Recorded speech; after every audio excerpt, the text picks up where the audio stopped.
தங்கி சொல்லுங்க. திரைப்பட வாய்ப்பு எல்லோருக்கும் ஒரு கனவு தான். உங்களுக்கு அதான் வந்ததா, நீங்களா தேடி போனீங்களா? நான் சொன்ன மாதிரி என்னோட கரியரே வந்து ஒரு ஆக்சிடென்டல் கரியர்னு சொல்லலாம்.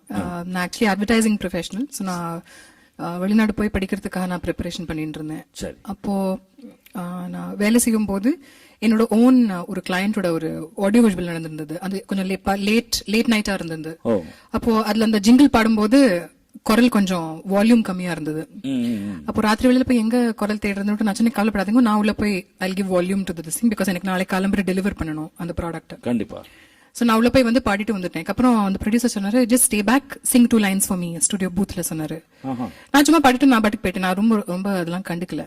அவர் எங்கோ அது வந்து இன்ட்ரெஸ்டிங் வாய்ஸ் அப்படின்னு வந்து ஐ திங்க் கொஞ்சம் அதை வந்து கொஞ்சம் ஸ்ப்ரெட் பண்ணிருக்காரு. அண்ட் அப்போ வந்து ஏர்லி 2000-2001 வந்து there not too many places to record. So எல்லாரும் அதே இடத்துக்கு தான் வருவா. ஸோ ரெக்கார்ட் பண்ணும்போது யாரோட குரல் அங்க ஒழிச்சுட்டு இருந்ததுன்னா வந்து இன்ட்ரெஸ்டிங் குரல் என்ன நம்பர் அப்படின்னு கேட்பாங்க. that's how it used to be அப்பெல்லாம். அந்த மாதிரி தான் தானாவே வாய்ப்பு வரும்.